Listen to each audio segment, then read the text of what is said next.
Diane Warren, you wrote the song Applause from the film Tell It Like a Woman, which is an anthology of seven short films from women's points of view, women filmmakers. What were your thoughts From all on over the just the world. film from all over the world? Yeah. What were your thoughts on the film and how it brings together such a wide variety of voices? I mean, it was amazing because these are seven, directors and actresses, and amazing women's stories from women all over the world. So, there's, so many countries and perspectives are represented here. In America, the American ones are with Jennifer Hudson, and Gail. Gail. Oh God, what's her name? I always forget her name. Anyways. Who are the actresses? Eva Longoria, and Catherine Hardwicke, and Taraji Henson, both behind the camera and in front of the camera, and all kinds of amazing directors and actresses that we might not know here, but they're like amazing, and they're like the superstars of in their countries. And the stories are just amazing, stories of women's stories from all over the world, yeah. And Applause is featured in the segment Sharing a Ride. That's where we first hear the song. Did you write the song with that segment in mind, or were you writing it considering the whole film? I was writing it considering, all the movies together, which is really different for me because, it's usually it's one movie and I'm tying it together emotionally at the end. And this was a movie that there were so many stories, but what I got from it was it's all about survival and the fact that these women went through so much, but yet managed to, survive and thrive. And I wanted to write a really empowering song, which is, give yourself some applause because you made it through. And then it actually fit that story, the Indian one, so well, and then they end up using it in there. So that was an extra added bonus, and it's a beautiful story. That one, that song really fit. Yeah. And what do you think when you first saw that that sort of climactic scene in that film with the two characters in the rain, and just how your song has the effect there? It was just perfect. It just was. It felt like it was written for that scene when it was really written for the whole movie. But when I first saw it, I was like, oh my God, it's so emotional because it's such an emotional moment, and that song really captures it. And how long was the process of writing the song? Like, what was your process?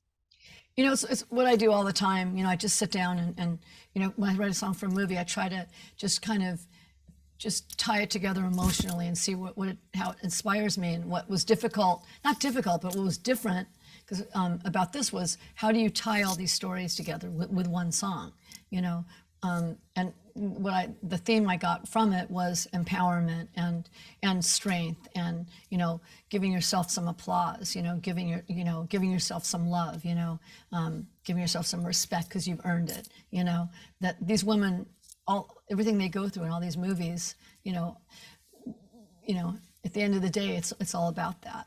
So my process was just getting inspired and writing it, to fit the entire movie really, and then it was an extra bonus that it fit that segment as well.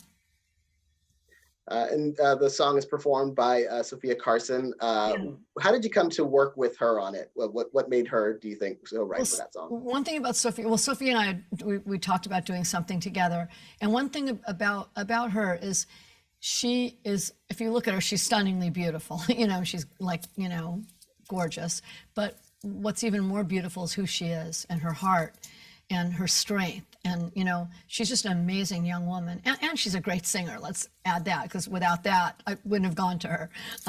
But I just felt like she was when I do a song for a movie, I'm casting the character of that song to be a part of that movie, okay? So, like Sophia could have been one of those characters in those movies. She has that strength. She embodies what most of those movies are about, so it was just an easy call, and I talked to her about it. I go, I have something that I think, you need to hear and you need to do. And she loved it. She loved the song. And it's amazing to, to be on this journey, with her. And in fact, like a few weeks ago, it's what's really cool is when a song can live outside, first and foremost, of course, it it's for the movie.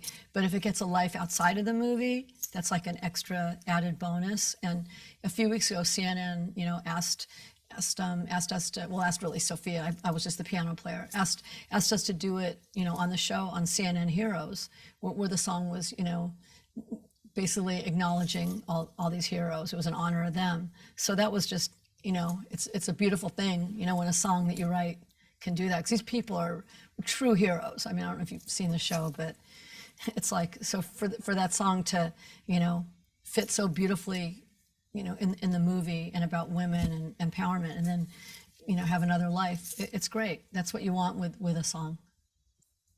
And your songs in particular, you always write with these themes that can, you know, reference something specific but feel universal. Yeah.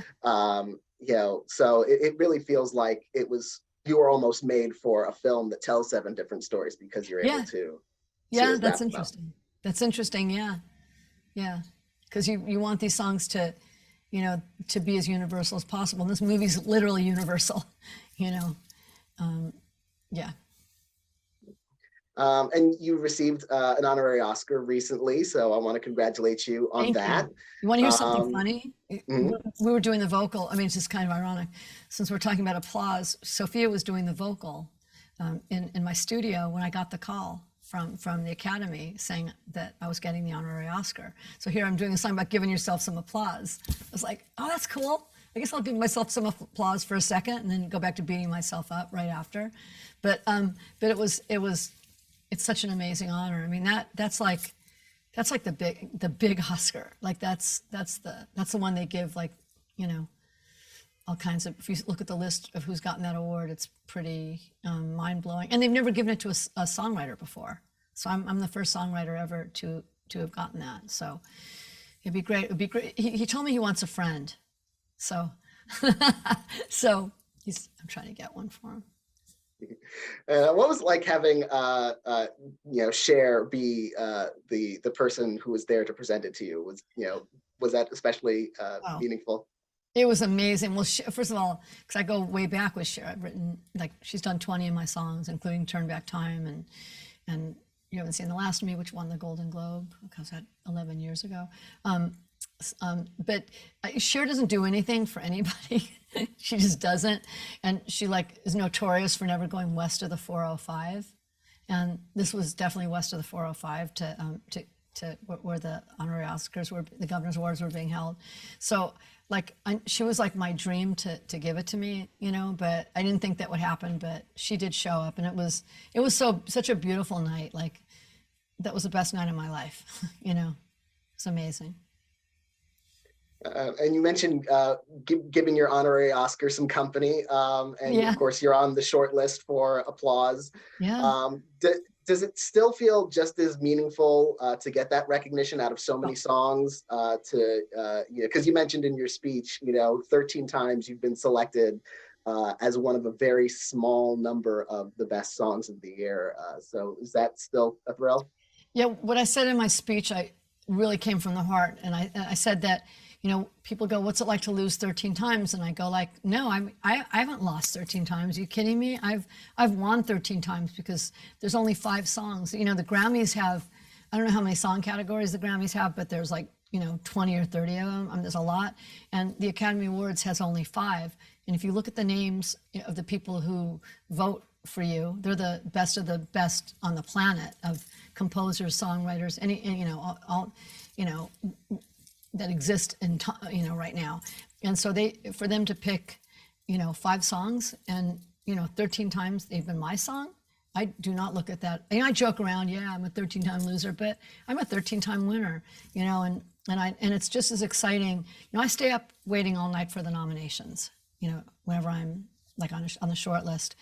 And I don't take it for granted. I'm grateful. You know, I'm grateful to be in the club, to be, you know, in play, really. It's great. You know, of course you want to be nominated, and that's the best feeling in the world, you know, and then everything else is gravy. The nomination is the win to me. And, you know, now that you have that honorary Oscar, where do you keep it? Did you have a spot that you'd designated for it if you were to get one at some point? Yeah, I slept with him for a couple of nights, you know, and we're still kind of in our honeymoon phase, you know. He's on the piano now, you know, but, you know, I just look at him every day and I was like, wow, I'm an Oscar. I mean, that is the coolest thing. It's the coolest thing. Well, I want to congratulate you Thank again you. on that honorary Oscar, Thank and you. congratulations on Applause Thank from you. Tell Like a Woman. It's been a Thank you. pleasure talking with you about it. Great talking to you as well.